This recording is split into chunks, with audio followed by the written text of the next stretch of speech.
Dans les rues luxueuses de Lagos, où les gratte-ciel brillent sous les néons, tout semblait parfait de l'extérieur. Mais sous cette brillance, Zaya vivait une réalité différente. Elle tentait de mener une vie ordinaire dans cette ville, mais elle n'avait jamais pu y parvenir entièrement. N'oubliez pas de vous abonner à notre chaîne, d'aimer et de laisser un commentaire. Votre soutien est très précieux pour nous. Ses cheveux étaient en désordre, ses vêtements toujours un peu négligés. Elle était belle mais négligée, avec des cernes sous les yeux à cause du manque de sommeil. Elle ne se sentait pas l'aise dans son corps. Elle s'asseyait toujours au fond de la classe, restait silencieuse pendant les cours et pendant les pauses, elle se retirait dans un coin. La plupart des gens ne faisaient de même pas attention à elle. Mais elle, en revanche, percevait les autres mieux que quiconque. Parfois, elle entendait un cri venant de très loin. Ce cri résonnait dans son esprit comme si quelqu'un essayait de la joindre. Mais en regardant autour d'elle, il n'y avait personne. Cela avait toujours été ainsi depuis son enfance. À 5 ans, une nuit, elle s'était réveillée en pleurant, comme étouffée. On aurait dit que quelqu'un l'appelait, qu'une personne était en détresse. Elle ne pouvait pas oublier cette nuit-là. La femme qui l'avait élevée, Myriam, était restée à ses côtés toute la nuit, lui caressant les cheveux en disant « Ce n'est qu'un cauchemar ». Mais Zaya avait bien aperçu l'inquiétude dans ses yeux. Myriam n'était pas sa mère, mais elle l'avait toujours protégée comme une mère le ferait. La maison dans laquelle elle avait grandi était chaude mais silencieuse. Myriam ne la quittait jamais, attendait souvent à la porte quand elle sortait et regardait anxieusement par la fenêtre quand elle ne rentrait pas à temps. Parfois, la nuit, elle la laissait entr'ouverte pour entrer et écouter sa respiration. Cependant, chaque fois que Zaya posait des questions sur son passé, le visage de Myriam se tendait et ses réponses étaient courtes et évasives. « Tu n'as pas besoin de savoir cela, Zaya », disait-elle à chaque fois. Mais Zaya sentait qu'il y avait des choses cachées. Surtout cette nuit-là, la première nuit, où elle s'était réveillée en pleurant comme si elle allait suffoquer, elle se souvenait que Myriam l'avait regardée avec des yeux emplis de peur. Et ensuite, l'esprit de Zaya n'avait jamais été totalement silencieux. Même en se bouchant les oreilles, elle pouvait entendre les sons, ressentant à l'intérieur les émotions des gens résonner autour d'elle. Myriam semblait toujours cacher un secret, mais elle ne savait pas ce que c'était. Parfois, quand la femme la regardait, une peur passagère apparaissait dans ses yeux, comme si elle avait toujours quelque chose qu'elle voulait dire, mais qu'elle n'osait pas. Zaya ne savait même pas ce qu'elle ne savait pas, et cette ignorance la poussait à s'enfermer encore plus. Peut-être avait-elle peur de le savoir, parce que si elle apprenait la vérité, tout pouvait changer. Et le pire, c'est qu'elle ne comprenait pas pourquoi elle vivait cela. Elle se sentait comme une vieille radioparasite qui ne produisait jamais un son clair. Les murmures, les cris, le bourdonnement de l'inconnu résonnaient dans son esprit sans cesse. À mesure que les fréquences changeaient, elle entendait parfois des conversations dans des langues qu'elle ne comprenait pas. Et parfois, elle apprenait des choses qu'elle ne devrait pas savoir sur les gens. Elle ne pouvait pas contrôler ces moments. Elle désespérait du silence. Mais quoi qu'elle fasse, ses grondements ne l'abandonnaient jamais. Le matin, elle se levait, allait à l'école, passait du temps avec ses amis et s'endormait le soir en lisant des livres. Mais même quand tout semblait normal, elle se sentait différente. Parfois, elle pouvait comprendre ce que les gens pensaient avant même qu'ils ne parlent. Parfois, elle entendait le cri de quelqu'un qui n'était même pas à côté d'elle. Tout comme ce qui s'était passé la veille, mais ce qui était le plus troublant, c'était la capacité de Zaya à voir directement les émotions des gens. Leur colère refoulée, leur désir, leur peur ou leur dépendance se manifestaient autour d'eux sous forme de couleurs dans son esprit. La fatigue de son professeur se manifestait en un gris sombre, l'anxiété de la fille à côté d'elle se matérialisait en une brume bleue, et la sexualité frénétique et l'insatisfaction du garçon le plus populaire de l'école apparaissaient dans un rouge brillant et flou. Elle ne pouvait pas échapper à la vision des désirs les plus sombres, des gens, de leurs peurs les plus profondes, de leurs amours les plus purs. Les émotions qui frappèrent son esprit ressemblaient à une tempête, des regrets refoulés, des désirs brillants accrochés par la convoitise, une admiration innocente ou une haine dévastatrice. Tout cela apparaissait devant ses yeux, étalé dans le ciel comme des couleurs. Quand elle était assise dans un café, elle pouvait voir la dépendance alcoolique du homme à côté d'elle briller d'un violet dense et trouble et la trahison cachée de la femme assise en face d'elle flamboyer en rouge éclatant. La profonde solitude de son professeur, réprimée silencieusement, était un bleu sombre, et la panique du garçon à côté d'elle qui tentait de prouver sa valeur devenait un jaune tremblant. Et le pire, c'est qu'elle ne voulait pas avoir ces informations.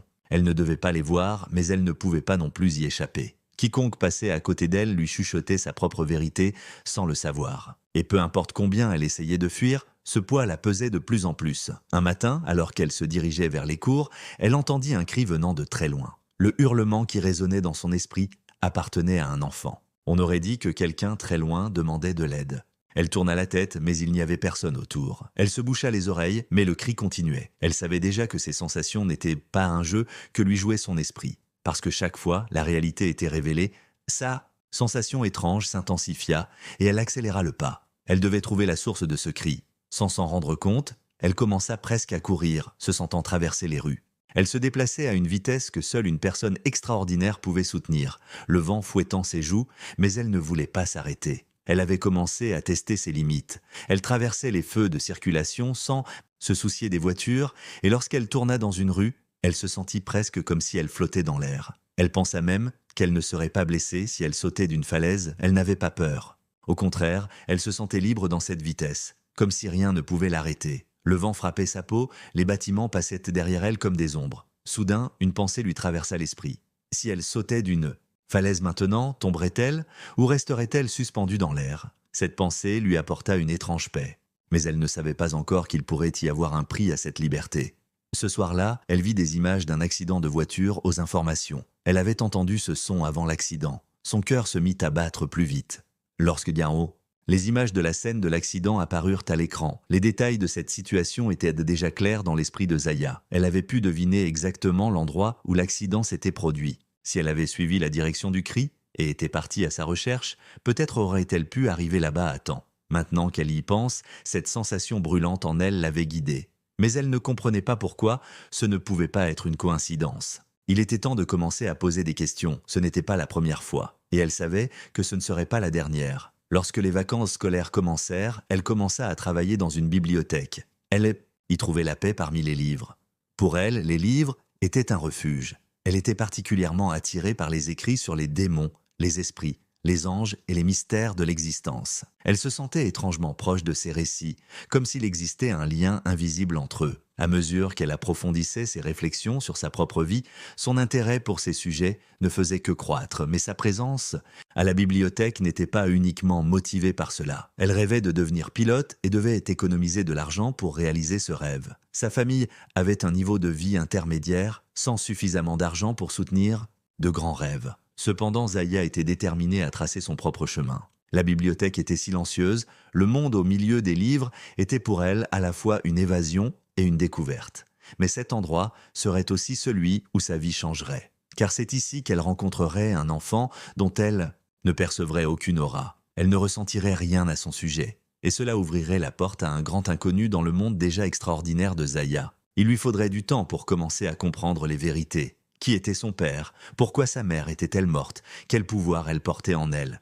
Mais dans les rues luxueuses de Lagos, les ombres grandissaient de plus en plus.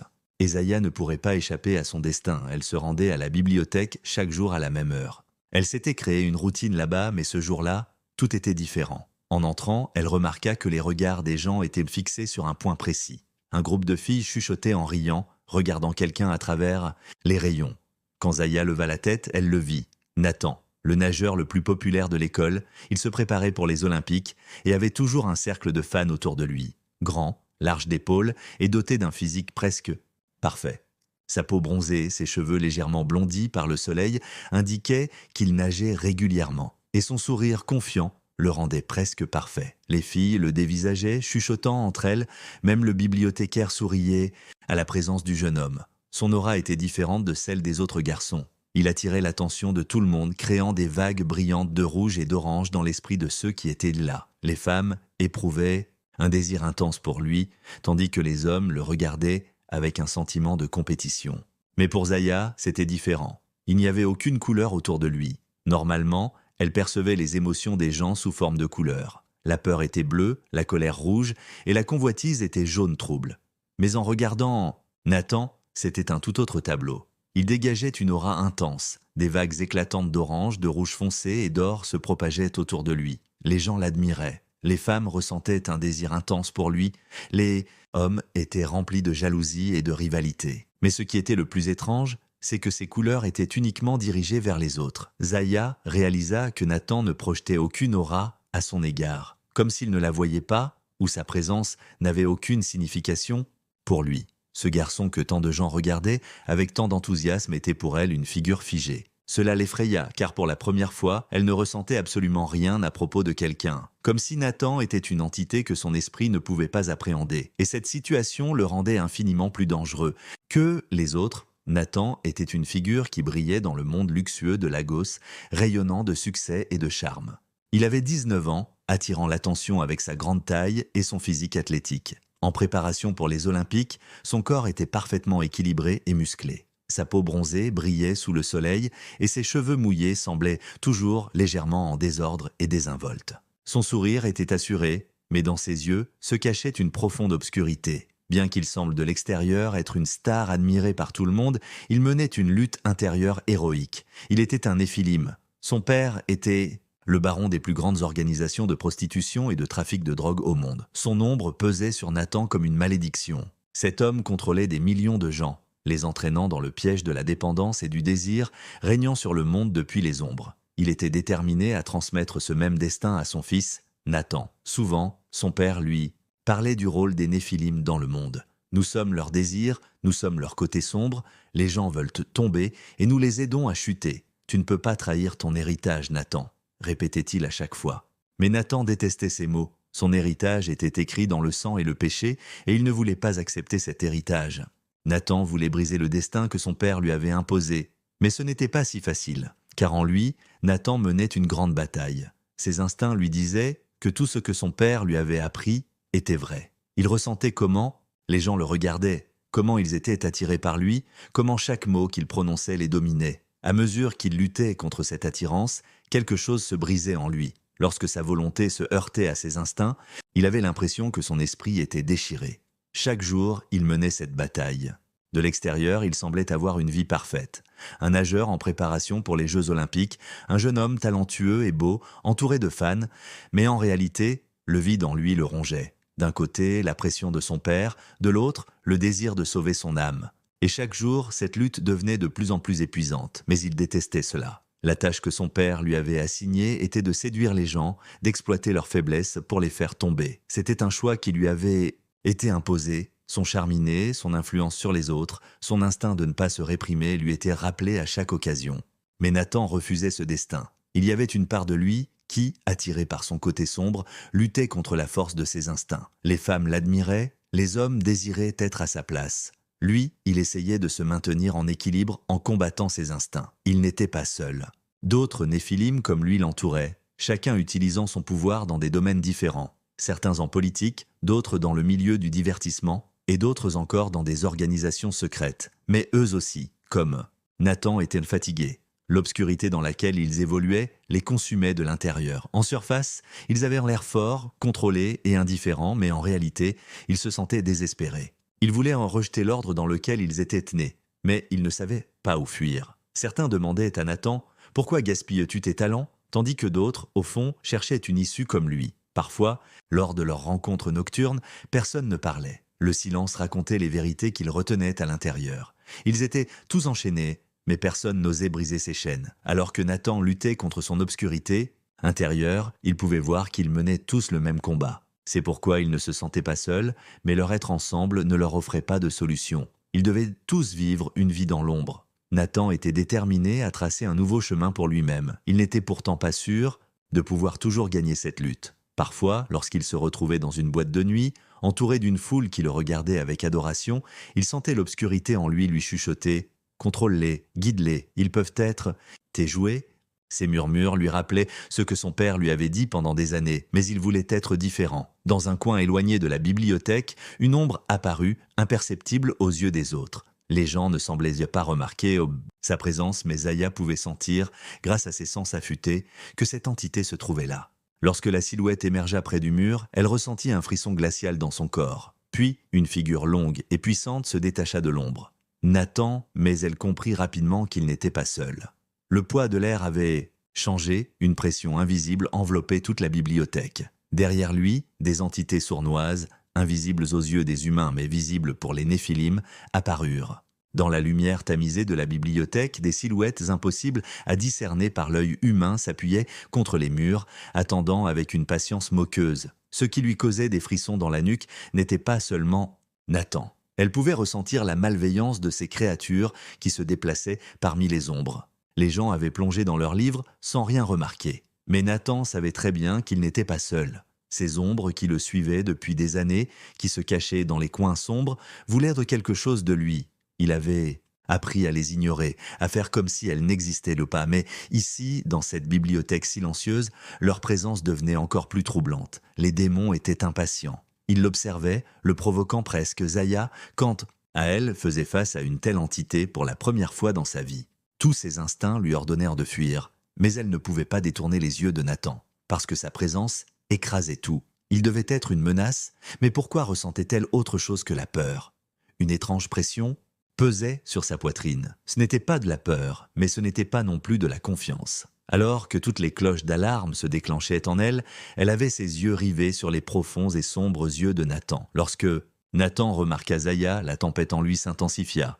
Il était venu ici pour chercher des moyens d'échapper aux démons, mais maintenant, devant lui, se tenait une fille qu'il ne pouvait en aucun cas appréhender. Lorsqu'il aperçut Zaya, le monde sembla se taire. Même les chuchotements des démons s'évanouirent en arrière-plan. Elle était différente. Pour la première fois, quelqu'un lui faisait vraiment sentir qu'il était vu. Mais ce sentiment était dangereux. À mesure qu'il s'approchait de Zaya, il ressentit une attraction qu'il avait réprimée auparavant. Il savait que les femmes le regardèrent toujours avec admiration, mais c'était différent. L'intérêt de Zaya pour lui était d'un tout autre niveau.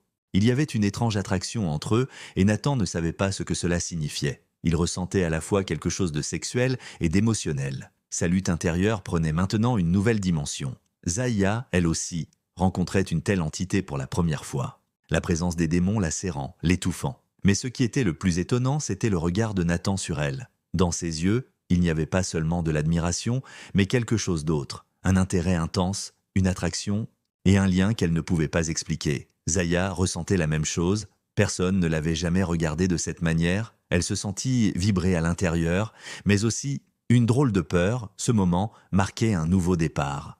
Pour eux deux, Zaya n'avait pas non plus compris ce que Nathan était. Contrairement aux autres, elle ne ressentait aucune envie sexuelle ni jalousie. Au lieu de cela, elle éprouvait une familiarité inexplicable. Elle avait l'impression de le connaître déjà. Mais d'où? En essayant d'analyser ses sentiments, Nathan luttait pour comprendre l'origine de cette étrangeté. Nathan plissa légèrement les sourcils en regardant dans les yeux de Zaya. Il ne pouvait pas comprendre ce qu'elle était. D'habitude, les auras des gens étaient entourées de couleurs vives, mais il y avait quelque chose de différent chez Zaya. « Qui es-tu » demanda Nathan, sa voix était aussi basse qu'un murmure, mais on y percevait une admiration diffuse. Zaya haussait les épaules. « Je ne sais pas. Et toi, qui es-tu » Nathan baissa la tête, esquissant un léger sourire en y mélangeant une étrange inquiétude. « Veux-tu vraiment le savoir » Zaya, ne tenant plus, fit un pas en avant. Elle ne pouvait pas détacher ses yeux de Nathan. « Si je peux voir ce que tu vois, peut-être que je pourrai comprendre qui je suis aussi. » Nathan prit une profonde inspiration. Sa bataille intérieure se compliquait avec la présence de Zaya. Elle n'appartenait pas à ce monde, ou du moins, elle était en dehors des règles qu'il connaissait. Il ne parvenait pas à mettre des mots sur le fait qu'il voyait Zaya pour la première fois. « Ce monde n'est pas aussi simple que tu le penses, » dit Nathan, « et si tu veux vraiment comprendre, il n'y aura pas de retour en arrière. » Un étrange frisson d'excitation parcourut Zaya. « Alors raconte-moi. » Les yeux de Nathan brillèrent dans l'ombre. Ils savaient tous les deux qu'ils se trouvaient à l'orée d'un monde qui les attirerait. À cet instant, un des démons murmura sournoisement à l'oreille de Nathan, sa voix aiguë et dérangeante comme une lame. « J'ai un message de ton père ?» dit la voix rauque. « Tu dois séduire la fille, elle est encore pure, intacte. Cela ne devrait pas être Nathan, ton père ne le veut pas. » Tout le corps de Nathan se tendit. À l'intérieur, quelque chose explosa brièvement de colère. Mais il étouffa immédiatement cette émotion. Même en respirant, il se sentait pris au piège. L'obscurité qu'il portait en lui encourageait les instincts qu'il essayait de maîtriser. Dans les yeux de Zaya, une curiosité pure brillait. Elle ne se souvenait pas à quelqu'un l'ayant regardée de cette manière. Elle n'était pas comme les autres femmes. Nathan ne voulait pas lui faire de mal, mais les mots du démon étaient ancrés dans son esprit. Son destin était de le corrompre. C'était le souhait de son père. Nathan cligna des yeux et recula, mais les chuchotements dans sa tête ne faisaient d'eau que croître. À ce moment-là, un bruit fort venant de l'extérieur secoua la bibliothèque. Les fenêtres tremblèrent, tandis que les gens à l'intérieur levèrent la tête paniqués. Zaya se recula en sursaut, mais Nathan réagit rapidement. « Nous devons sortir d'ici » murmura-t-il, saisissant le bras de Zaya et la tirant avec lui vers la sortie. Sans comprendre ce qui se passait, Zaya se retrouva dans la voiture luxueuse de Nathan. Son cœur battait la chamade. « Où m'emmènes-tu » demanda-t-elle, la voix Tremblante, Nathan, démarrant le moteur, vérifia rapidement dans le rétroviseur. « Nous ne pouvons pas rester ici. Ils sont sur nos traces. » Zaya fronça les sourcils. « Qui est sur nos traces? Que se passe-t-il? Toi, qu'es-tu » Nathan prit une profonde inspiration. « Je suis un néphile, Zaya. À moitié humain, à moitié une créature divine. Mon père, c'est l'un de ceux qui remplissent ce monde d'obscurité. Et toi? Tu n'es pas ordinaire. Je ne sais pas ce que tu es, mais ils te veulent. » Zaya secoua la tête. « Ce n'est pas possible. Je suis juste une fille normale. » À ce moment, son téléphone sonna. En regardant l'écran, elle vit que c'était Myriam. Son cœur se serra. Avec des mains tremblantes, elle décrocha. « Zaya, écoute-moi bien. Tu dois te rendre tout de suite près de ton ancienne école. Dépêche-toi. » La voix de Myriam était précipitée, même paniquée. Zaya regarda Nathan. « Tu dois m'y emmener ?» Nathan la fixa dans les yeux. « Ça pourrait être un piège ?» Zaya cligna des yeux. Des milliers de questions résonnaient dans sa tête, mais son instinct lui disait qu'elle devait y aller. « Je ne sais pas, mais je lui fais confiance. Et si tu veux m'aider, emmène-moi là-bas. » Nathan prit un instant pour réfléchir. Les murmures des démons résonnaient dans son esprit, mais d'une manière ou d'une autre, il voulait protéger Zaya. Appuyant fermement sur l'accélérateur, il dit « Accroche-toi. On y va ?» Lorsqu'ils arrivèrent dans la cour de l'ancienne école, Nathan freina brusquement et regarda autour de lui. Dans la cour, une silhouette sombre et grande attendait. L'air était lourd, une énergie invisible mais palpable s'était formée autour d'eux. Alors que Zaya allait ouvrir la porte et sortir, Nathan lui attrapa soudain le bras. « Attends, » dit-il d'une voix basse. « Qui est-ce » La silhouette avança lentement, se séparant des ombres pour entrer sous la lumière de la lune. L'homme s'approcha de Zaya, tandis que le corps de Nathan se tendait involontairement, et tout à coup, il détourna les yeux et s'agenouilla. « Nathan » murmura Zaya. « Que fais-tu » L'homme parla d'une voix forte mais fatiguée. « Il fait ce qu'il faut. Il me connaît. Je m'appelle Aziel. » Le cœur de Zaya se serra. Ce nom, cela évoquait quelque chose, mais elle ne savait pas pourquoi. Aziel dirigea son regard vers elle avec un regard profond et perçant. « Je t'ai protégée toutes ces années, Zaya. Même si tu ne le sais pas, je t'ai toujours observé depuis l'ombre. » Un sourire mélancolique se dessina sur le visage d'Aziel. « Je me souviens de la première fois que j'ai vu ta mère. Elle était la créature la plus pure au monde. Il m'était impossible de ne pas tomber amoureux d'elle. Mais notre amour était interdit, car j'étais un néphile, et elle était une ange née de la pure lumière des cieux. Être ensemble était contraire à l'ordre de l'univers. Mais malgré cette interdiction, nous avons choisi d'être ensemble. Et quand tu es né, ce péché a coûté à ta mère. Alors, pour te protéger, j'ai dû vivre dans les ombres. » Zaya ne pouvait maîtriser les émotions qui montaient en elle. Ne pas connaître sa mère était une douleur indescriptible. « Pourquoi m'as-tu laissé ? Si tu étais là, pourquoi n'es-tu pas venu ?» Aziel baissa les yeux. « Je voulais venir. Mais m'approcher de toi signifiait que tes ennemis, qui t'observaient depuis l'ombre, te trouveraient aussi. C'est pourquoi je t'ai toujours surveillé, protégé, éclairé ton chemin. Mais maintenant, tu ne peux plus te cacher, car la malédiction s'est réveillée et ils te cherchent. Ta présence perturbe leurs plans. Ils voudront te stopper. » Zaya resta silencieuse un instant. « Cette malédiction, est-ce vraiment moi? Si oui, que dois-je faire ?» Aziel prit une profonde inspiration. « Il croit que pour tenir l'épée pure qui descendra des cieux, tu dois rester sans tache. Ton destin pourrait bien être ce qu'il pense, ou toute autre chose. Si la malédiction est vraiment toi, il se peut qu'il n'y ait aucun moyen de te stopper. Mais Nathan doit t'enseigner. Pour que tu puisses exister dans son monde sans attirer l'attention, tu dois apprendre à contrôler ta capacité à séduire les gens. Sinon, tes ennemis comprendront rapidement ce que tu es. » Aziel ouvrit ses bras, et Zaya s'élança sans hésitation pour embrasser son père. Les années de séparation résonnaient dans leurs liens sans qu'aucun mot ne soit prononcé. Aziel caressa les cheveux de sa fille en murmurant « Je t'ai toujours aimé, Zaya. Je te protégerai toujours, quoi qu'il arrive. » Zaya, tout en entendant les battements de son cœur, sentit ses peurs se dissiper un instant. « Je t'ai aussi manqué, sans même te connaître, » dit-elle les yeux embués. Aziel inclina légèrement la tête, prit une profonde inspiration. « Tu n'es plus seule, je ne te laisserai pas. Mais ton chemin ne sera pas facile, ma fille. Quoi qu'il arrive, écoute la voix de ton cœur. » Zaya ressentait le poids des mots de son père, mais savoir qu'elle n'était plus seule allumait une lueur d'espoir en elle. Zaya regarda Nathan dans le silence. « Nous devons retourner à l'école, dit lentement. Ils commenceront à nous chercher. Tu dois avoir l'air de continuer ta vie normalement. » Zaya tourna la tête vers Nathan, ses sourcils froncés. « Après tout ça, tu veux que j'aille à l'école ? » « Es-tu sérieux ?» Aziel intervint. « Oui, tu dois avoir l'air normal. Tu ne dois pas attirer l'attention de tes ennemis et Nathan te protégera. » À contre-cœur, Zaya accepta. Nathan la fit monter dans sa voiture et la conduisit rapidement à l'école. Cependant, le lendemain matin, en se regardant dans le miroir, Zaya fut choquée. La personne qu'elle voyait n'était plus la même Zaya. Ses cheveux brillaient, sa peau était lisse, et ses yeux étaient devenus profonds et captivants. Elle savait qu'elle était belle, mais elle avait désormais l'apparence d'une déesse aux yeux des autres. En entrant à l'école, tous les regards étaient débraqués sur elle. Les garçons essayèrent de l'approcher, et les filles la regardaient avec jalousie. En un jour, elle était devenue la personne la plus populaire de l'école.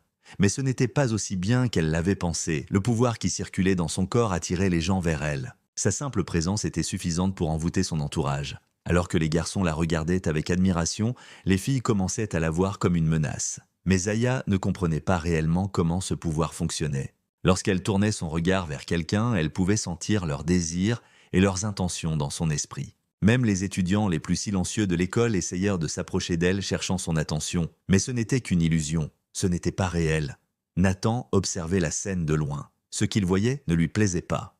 Une inquiétude grandissait en lui, mais il ne pouvait même pas l'admettre à lui-même. Le changement de Zaya le faisait se sentir hors de contrôle. Sa jalousie faisait place à un instinct de protection troublant. Il ne voulait pas que tous ceux qui entouraient Zaya attirent son attention. Mais plus inquiétant encore, Zaya devait maintenant faire un choix. La raison de sa présence dans ce monde était de séduire les gens et d'utiliser ses pouvoirs pour se cacher. Mais quelque chose en elle l'en empêchait. Elle n'était pas ici pour séduire ce monde. Et elle était prête à se rebeller contre cela. Nathan, tout en l'observant, voyait l'intérêt croissant que Zaya suscitait chez les autres avec inquiétude. Sa jalousie grandissait, mais il ne pouvait même pas l'admettre à lui-même. Il ne voulait pas que ceux qui l'entouraient attirent son attention. Alors que les garçons tentèrent de s'approcher d'elle, le mal-être de Nathan s'intensifiait. Mais plus encore, Zaya devait maintenant faire un choix. Allait-elle faire partie de ce jeu pour ne pas se faire remarquer, ou se couper complètement et prendre des risques? Elle devait séduire les gens, attirer leur attention et utiliser ce pouvoir, au moins c'est ce qu'on lui avait appris. Mais Zaya résistait instinctivement à cela. Nathan pouvait voir l'hésitation dans les yeux de Zaya alors qu'il l'observait. Elle n'était pas ici pour séduire ce monde. Mais si elle ne respectait pas les règles du jeu, il réaliserait rapidement qui elle était. Et Nathan ne voulait pas la voir faire une erreur. Tandis que des tempêtes éclataient en lui, il attendait de voir ce que Zaya allait faire. Mais il ne savait pas combien de temps il pourrait tenir. Si vous avez aimé cette histoire et souhaitez voir la suite, veuillez aimer et partager dans les commentaires.